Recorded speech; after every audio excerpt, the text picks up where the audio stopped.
Anda kembali bergabung di Forum Peristian. Seperti janji saya tadi, tentu kita mempertanyakan bagaimana sih kontribusi perempuan yang punya kesempatan untuk mengambil kebijakan atau mengeksekusi kebijakan, juga pro perempuan. Sudah hadir bersama saya ada Ibu Diah Pitaloka dari KPPRI, SARS pelan-pelan, Kaukus Perempuan Parlemen Republik Indonesia.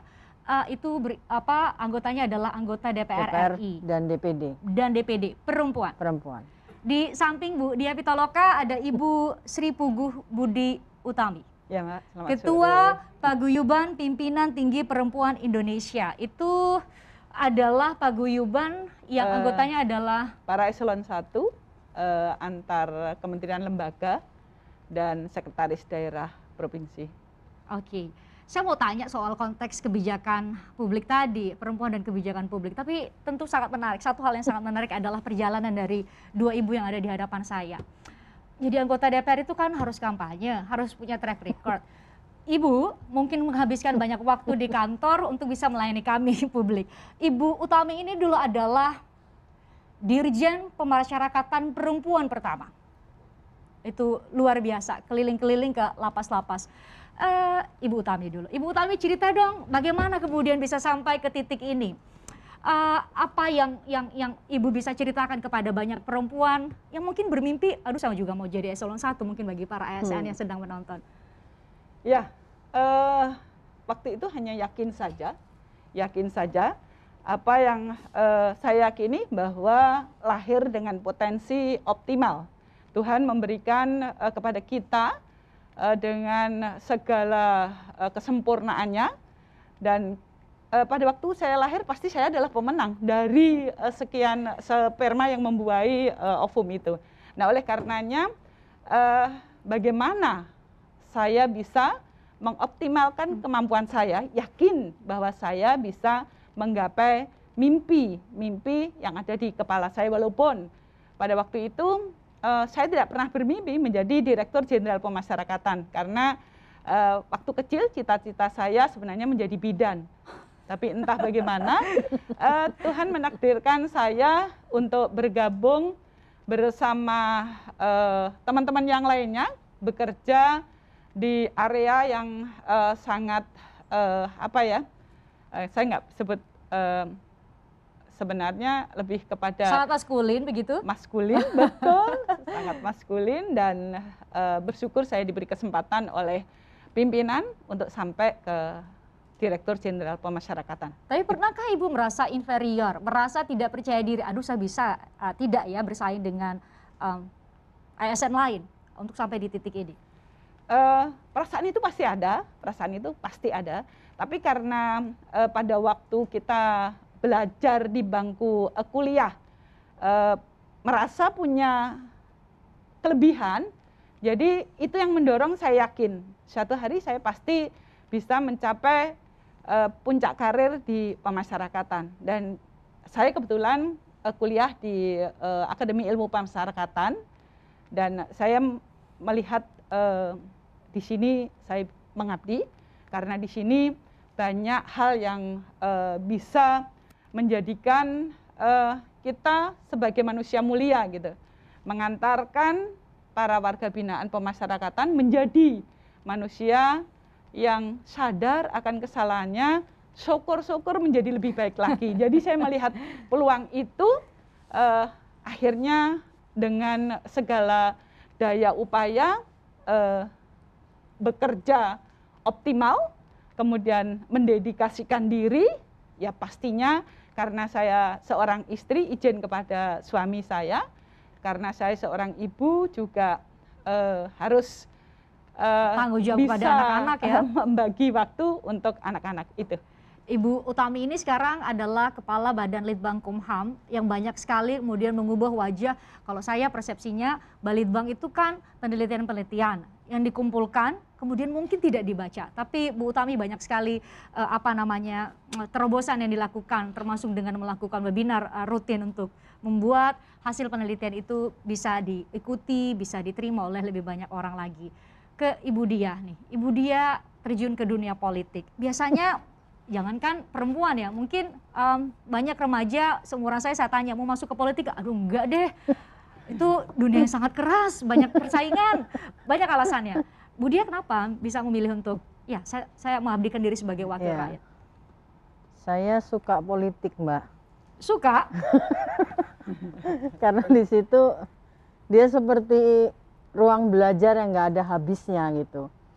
Dan politik itu di situ kita bisa memahami manusia satu sama lain. Jadi seperti di tiap langkah, di tiap ruang itu kita ketemu banyak orang, dan di politik itu semua ilmu itu kepake. Dari mulai statistik, mungkin desain, komunikasi, ilmu politik, semua ilmu kepake. Jadi itu jadi kayak ruang belajar yang nggak ada habisnya gitu, gudang ilmu lah untuk saya politik itu.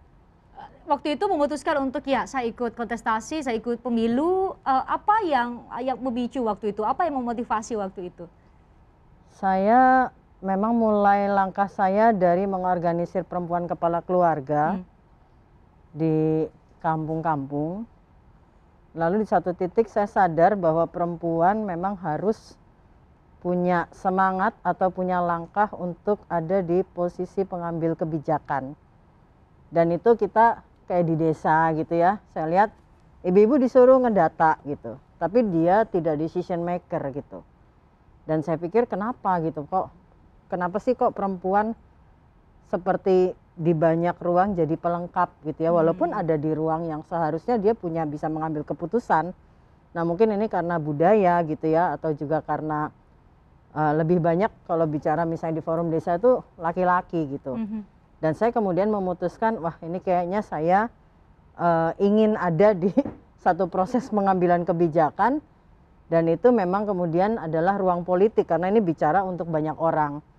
Makanya saya kemudian membangun langkah politik saya gitu. Oke, setelah membangun langkah politik, terpilih menjadi anggota DPR, kemudian saya sebagai perempuan, mungkin perempuan yang sedang nonton kita juga akan tanya, Bu Dia sebagai anggota DPR sudah memperjuangkan kita nggak ya? Ya, kalau di DPR mungkin banyak sekali isu ya. Banyak sekali isu, banyak sekali legislasi gitu ya. Jadi saya ingat dulu kayak misalnya waktu rame masalah first travel, masalah travel umroh, ya kan.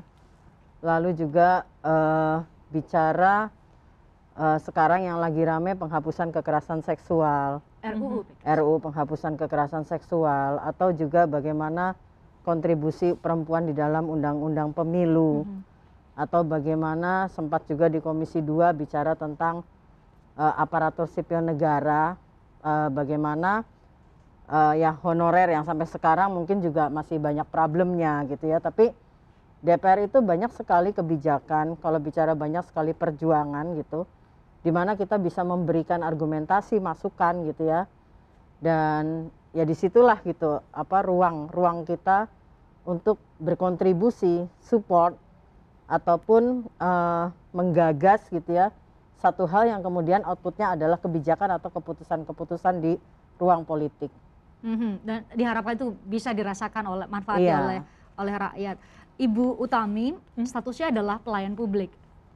Ibu mungkin bisa cerita kepada kami, contoh kecil saja, apa yang pernah Ibu lakukan sebagai pelayan publik yang Ibu sadar betul Ibu tujukan ini buat memberdayakan sesama perempuan? Ya, kalau saya cerita di lembaga pemasyarakatan dan rutan, Mbak ya. Jadi sebelumnya, jadi sebelum kami terjun di Direktorat Jenderal Pemasyarakatan, itu jumlah lapas perempuan itu hanya 10. Kemudian saya sebelumnya Kepala Biro Perencanaan, jadi sebelum menjadi Sesdit dan Dirjen itu Kepala Biro Perencanaan. Jadi melihat perempuan yang ditempatkan di lapas rutan bergabung dengan para pria, mereka sudah ditahan, kemudian harus ditempatkan di yang tidak leluasa untuk bergerak. Oleh karenanya kami mengusulkan dan membentuk satuan kerja baru. Akhirnya sekarang ini di seluruh Indonesia ada lapas perempuan. Jadi yang tadinya hanya 10, akhirnya di 33 provinsi ada lapas untuk perempuan. Kemudian juga ada rumah tahanan untuk perempuan, walaupun belum semuanya provinsi. yang selama ini belum pernah ada. Kemudian terkait dengan lembaga pemasyarakatan, lembaga pembinaan khusus anak (LPKA), itu selama ini juga belum seluruh wilayah ada. Nah, pada waktu kami ada di sana, kami mendorong untuk terbentuknya LPKA seluruh Indonesia. Dan alhamdulillah itu bisa diwujudkan. Masih ada sih hutang dari kami pada waktu itu ingin sebut tadi hutang ya. Ya, hutang sangat ingin bahwa perempuan yang hamil menyusui itu punya tempat sendiri gitu, yang representatif dari segi ruang, terus kesehatan itu bisa dipenuhi. Kalau bisa berdiri satu bangunan khusus untuk mereka yang sedang hamil dan menyusui, karena itu memang ketika ibunya tersandung kasus tentu tidak bisa hamilnya dititipkan dulu, mau jadi, tidak mau memang harus terus bersama ibunya, sama ibunya. Jadi tetap kewajiban sebagai seorang ibu harus difasilitasi oleh negara untuk untuk memberikan yang terbaik untuk anaknya. Dari PIMTI, dari KPPRI, kami bahas soal menakar keadilan gender. Saya ingin dengar dari dua perempuan hebat di hadapan saya, sudahkah kita mewujudkan atau sudahkah keadilan gender itu terwujud di Indonesia? Tapi kita jeda sesaat lagi di Forum Fristia.